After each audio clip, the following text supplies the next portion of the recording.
I paid $13,000 for sister's wedding only to have her call me lonely selfish at Christmas. It's so funny because she didn't know that her husband was cheating with. When I sold my house last summer, it was supposed to be a fresh start. I was newly divorced, single again at 34, and finally had some financial breathing room. I thought I'd use the money to figure out my next step, maybe travel, invest in a small business, or even go back to school.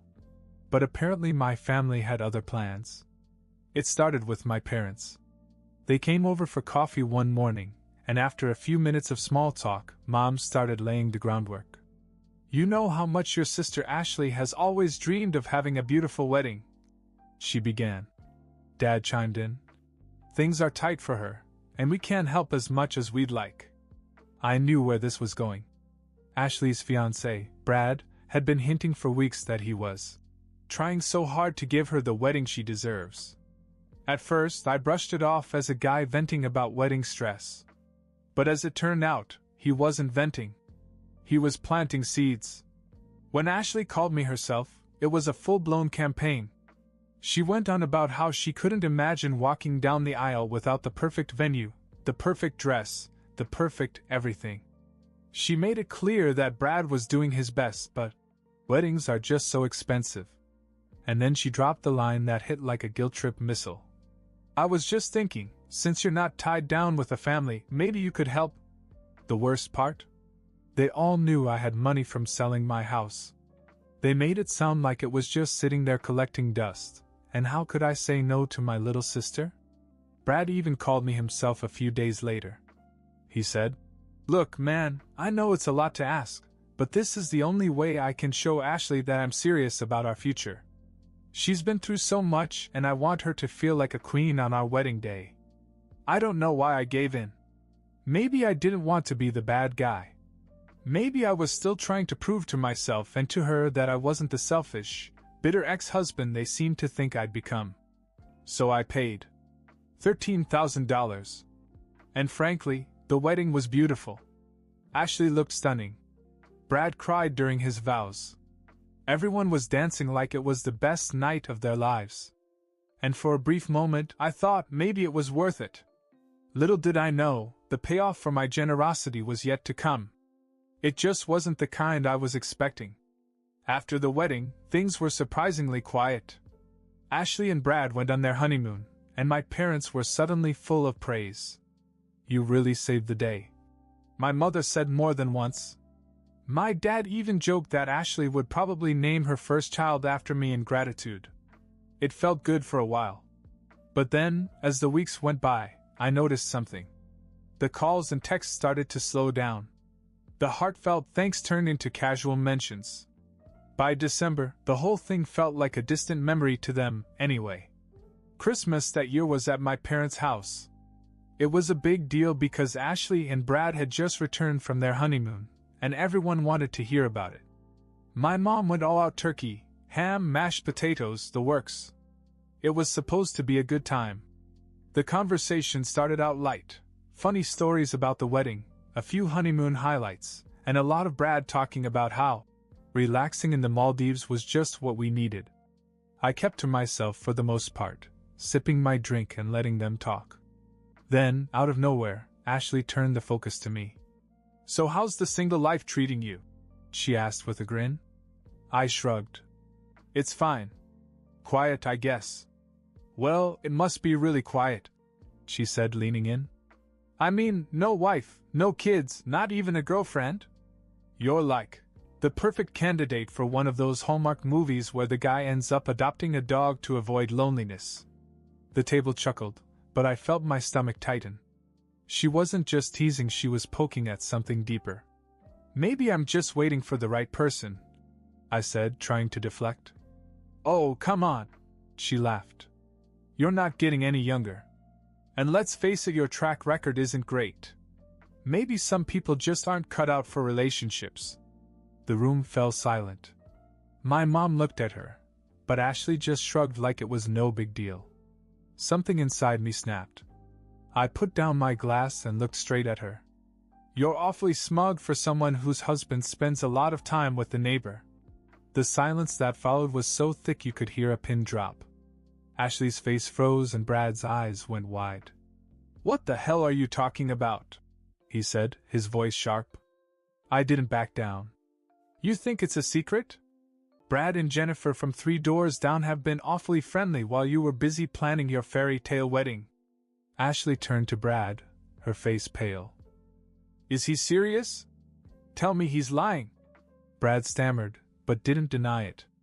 That's when the screaming started. It was chaos at the table. Ashley was firing questions at Brad faster than he could answer, her voice getting louder with each one. Brad, for his part, was nervous but not exactly convincing. "It's not what you think," he kept repeating, which is the universal slogan for someone who's been caught. My parents looked like they didn't know whether to jump in or stay out. My mom kept looking at me, silently begging me to calm things down, but I was done playing peacemaker. Ashley finally turned to me, her face flushed.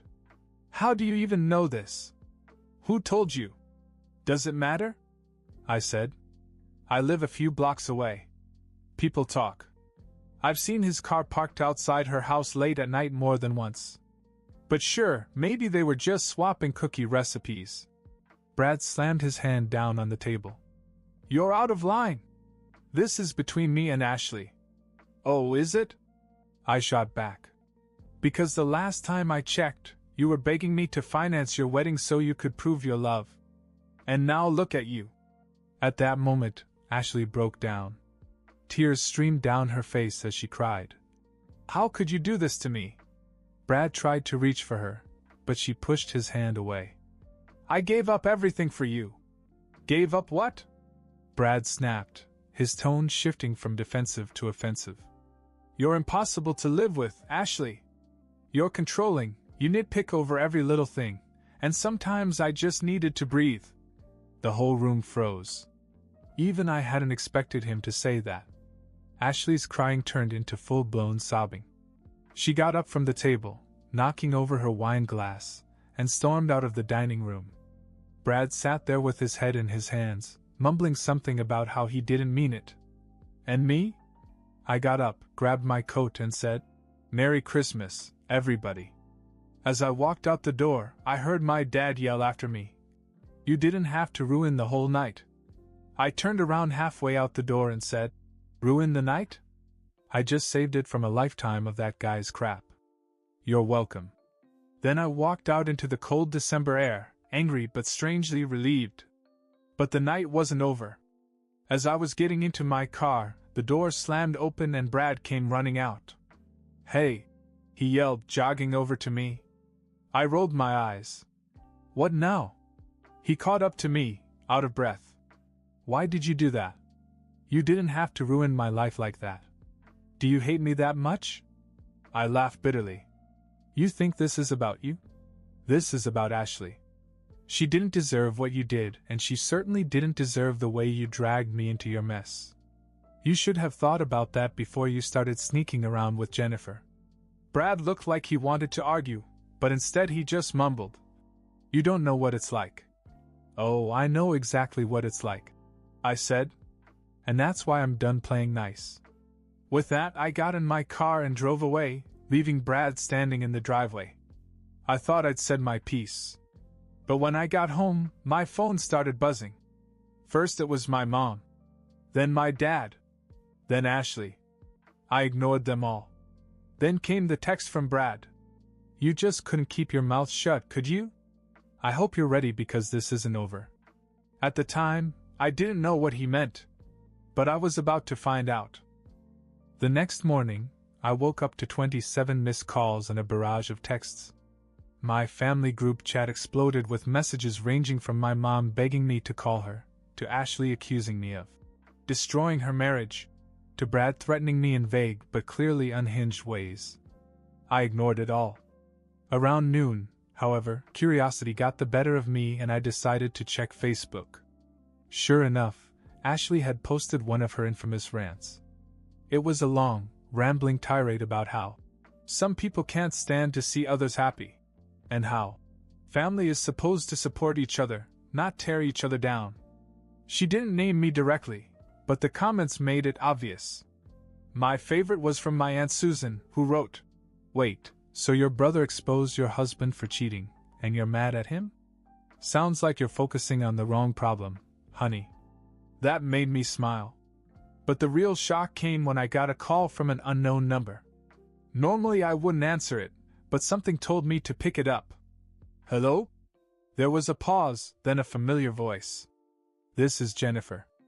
I almost dropped the phone. Jennifer, the neighbor. The one Brad had been sneaking around with. "What do you want?"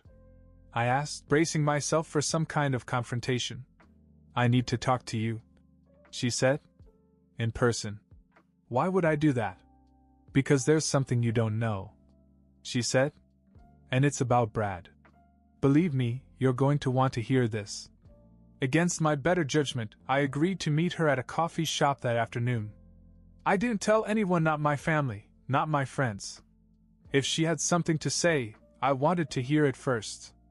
When I walked into the cafe, Jennifer was already there, nervously stirring a cup of tea. She looked tired, as if she hadn't slept in days. I sat down across from her. "All right," I said. "What's so important?" She took a deep breath. "First of all, I'm sorry about everything. I never meant for things to get so messy." "Get to the point," I said. "Why are we here?" Jennifer hesitated, then leaned in closer. "Brad lied to everyone. Not just Ashley. Not just me. Everyone." "What do you mean?" "He's in debt. A lot of debt. Gambling, mostly. He owed money to some, let's just say, dangerous people. That's why he wanted to marry Ashley so badly. He needed her money, or rather her family's money, to cover his tracks." I blinked, trying to process what she said. "So you're saying he didn't even love her?" Jennifer shook her head. "I think he loved the idea of her. But no, not really.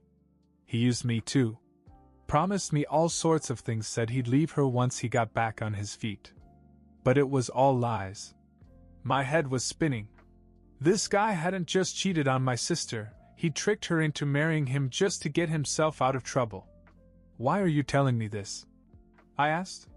"Because I'm tired of being his pawn," Jennifer said. "He's been stringing me along for months, and I'm sick of it. Ashley deserves to know the truth, and I thought you'd be the best person to tell her." I leaned back in my chair and took a long breath.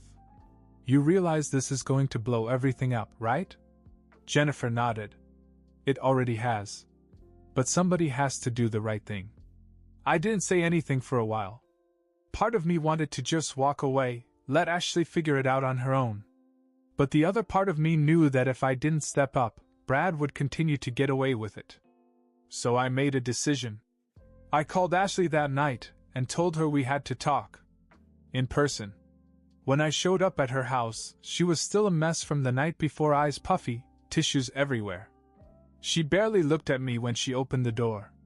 "What do you want?" she asked. I walked in and said, "We need to talk about Brad. And you're not going to like what I have to say."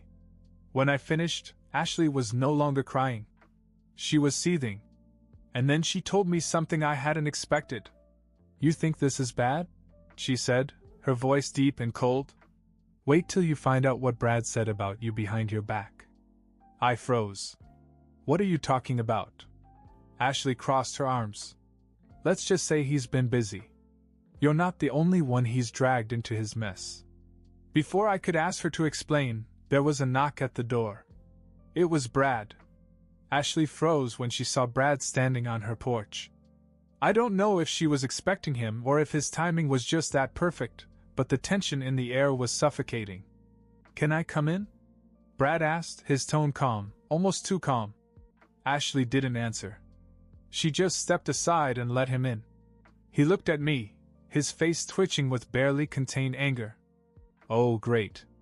You're here," he said, his voice dripping with sarcasm. "Figures." I stayed where I was, leaning against the wall. "Good to see you too, Brad. What's this about?" Brad ignored me and turned to Ashley. "Look, I know you're upset. I get it. But you can't believe everything your brother says. He has a grudge against me. He always has." Ashley glared at him. Don't even try it, Brad. I've heard enough. From him? Brad pointed at me, his voice rising. Of course he's going to make me out to be the bad guy. He's been bitter ever since his wife left him. Misery loves company, right? That hit a nerve, but I kept my cool. This isn't about me, Brad. It's about you lying to her. And cheating on her. And oh yeah, using her to cover your gambling debts. Ashley's head snapped toward me. You told him about the debts? I blinked. What? No. Jennifer told me. Brad froze, the color draining from his face. Jennifer? He stammered. Yeah, I said. Your little sidekick. She's done covering for you, by the way. And she's done with you. Brad looked like a cornered animal. She's lying, he said quickly. She's just trying to ruin my life because I broke up with her. Cut the crap, Brad. Ashley snapped. How much do you owe? And don't even think about lying to me. Brad hesitated, and for a second I thought he was trying to weasel his way out of it. But then he sighed and muttered, about 60 grand. Ashley's face went pale. 60 grand? She repeated, her voice shaking. And you were going to use my money to pay it off? It's not like that, Brad said, his voice now pleading. I was trying to make things right. I wanted to get back on track for us. For us? Ashley laughed bitterly. You mean for you. Everything you've done has been for you. The room fell silent, the weight of his lies sinking in. Brad looked between us, his face a mixture of despair and anger. Finally, he turned to me. This is your fault. He spat. If you just kept your mouth shut, Dash. I cut him off. No, Brad. This is your fault. You made your bed, and now you have to lie in it. Ashley stepped forward, her voice cold and calm. We're done, Brad. I'm calling a lawyer tomorrow. And don't think for a second that you're going to get another dime out of me. Brad opened his mouth to argue, but Ashley raised her hand and cut him off. Get out. For a moment it looked like he was going to fight back. But then he grabbed his coat and stormed out, slamming the door behind him. Ashley collapsed on the couch, her head in her hands. I sat down next to her, not knowing what to say. She finally looked up at me. I should have listened to you before. I shrugged. I didn't exactly handle it the best way. No, she said, shaking her head. You did what needed to be done. I just didn't want to see it. We sat in silence for a while, the weight of it all settling in. Then my phone buzzed. It was a text from Brad. Hope you're happy, hero. You're next. I showed it to Ashley and she frowned. What does that even mean? I don't know, I said. But something told me I was about to find out. After the chaos of that Christmas, things changed quickly. Ashley filed for divorce the very next week. She froze her accounts and began the long process of separating herself from Brad's financial mess. She wasn't in a good place, but she was determined, which was more than I'd ever seen her do before. Brad, meanwhile, was spiraling. He showed up at my house one night, drunk and angry, ranting about how I'd ruined his life. I told him to leave or I'd call the cops, and after some muttering, he stumbled off. That was the last time I saw him. A few weeks later, I heard he'd skipped town, leaving behind a trail of unpaid debts and burned bridges. Ashley surprised me, though. She called one night out of the blue and asked if I wanted to have dinner. When we met, she looked lighter somehow. She told me she'd moved into her own place, started therapy, and was making plans for her future. You were right, she said. I hate to admit it, but you saved me. It wasn't easy to hear that she needed saving, but I was glad she was finally figuring things out. As for me, I took the money I'd been sitting on and used it to buy a small condo downtown.